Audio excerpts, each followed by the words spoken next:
बिस्मिल्लाहिर्रहमानिर्रहीम। आप देख रहे हैं डाइनिंग ओवर।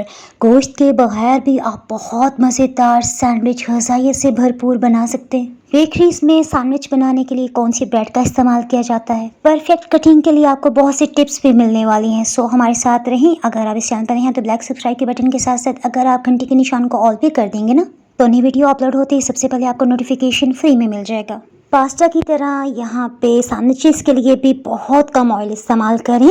3 टेबलस्पून ऑयल के साथ हमने 1 खाने वाला चम्मच लहसुन अदरक का पेस्ट डाल दिया। हीट को हमने मीडियम से थोड़ा कम रखा हुआ है। जैसे ही लहसुन अदरक पे हल्की सी सुनहरी रंगत आएगी, इसके साथ ही हमने गाजर को क्रश कर लिया है। 1 कप भर के हमने क्रश की हुई गाजर ली। आप इसमें चाइना वाली गाजर या फिर लाल गाजर जो भी मिले आप डाल सकते हैं। इसमें हम स्पेशल कुछ मसाले शामिल करेंगे जिसकी वजह से गाजर हल्की सी भी मीठी आपको नहीं लगेगी।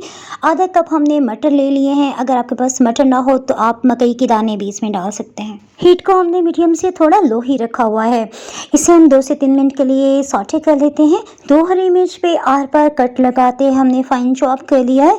अगर आपको स्पाइसी थोड़ी ज़्यादा पसंद है तो आप इसमें 3 से 4 हरी मिर्चें भी डाल सकते हैं। काली मिर्च को हमने फ्रेश ग्राइंड कर लिया है, आधी चाय की चम्मच। नमक आधी चाय की चम्मच से थोड़ा सा कम है। सब्जियां बहुत अच्छी तरह से भून चुकी हैं और ये जलने ना पाए, सो नमक डालते हमने 1 कप पानी भी शामिल कर देते हैं। इस तरह से इसमें जो मजीद हम मसाले डालेंगे वो भी खूब अच्छी तरह से पक जाएंगे। गाजर की मिठास को बैलेंस करने के लिए कुछ भी आप खटास इसमें डाल सकते हैं। नींबू का जूस है तो वो आप इसमें 1 चाय की चम्मच डाल दें या फिर अमचूर पाउडर आधी चाय की चम्मच डाल सकते हैं। हमने यहाँ पे चाट मसाला 1 चाय की चम्मच शामिल किया है। 1 चाय की चम्मच अदरक खुश्क धनिया और 1/4 टीस्पून गरम मसाला पाउडर, आधी कुटी लाल मिर्च या फिर चिली फ्लेक्स आधी चाय की चम्मच। इसे अच्छी तरह से मिक्स करते हुए ढक्कन से कवर कर देते हैं। उबाल आ रहा है इसमें, सो हीट को हमने बिल्कुल लो कर दिया है। 2 दरमियानी साइज के आलू को हमने छिलके समेत उबाल लिया था। अब ये रूम टेम्परेचर पे आ गए हैं।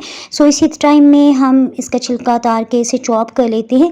तकरीबन 15 मिनट गुजर चुके हैं। मसाले को हमने चेक किया तो काफ़ी हद तक ये खुश्क हो रहा था। सो हमने उबले हुए आलू इसमें डाल दिए। हल्का हल्का सा चम्मच की मदद से आप इसे मैश भी कर सकते हैं। अगर आपको आलू पसंद ना हो ना तो 2 से 3 आप इसमें उबले हुए आलू भी शामिल कर सकते हैं। ऐसे मसाले की मिकदार थोड़ी ज़्यादा हो जाएगी। सैंडविच की अच्छी कटिंग के लिए हमने यहाँ पे सैंडविच ब्रेड का इस्तेमाल किया। अपनी पसंद का कोई भी सॉस लगा सकते हैं, चाहे तो केचप लगा लें।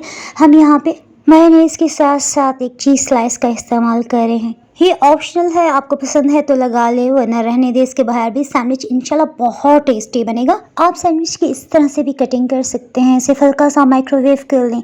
इसे क्रिस्पी और गोल्डन लुक देने के लिए हमने थोड़ा सा मक्खन लगाया। हीट को लो रखा हुआ है। दोनों साइड से हमने हल्का हल्का सा सेक लिया। अगर आप हल्का सा प्रेस करेंगे ना, चीज़ और आलू की वजह से इसके साथ ही चिपक जाएगा ना।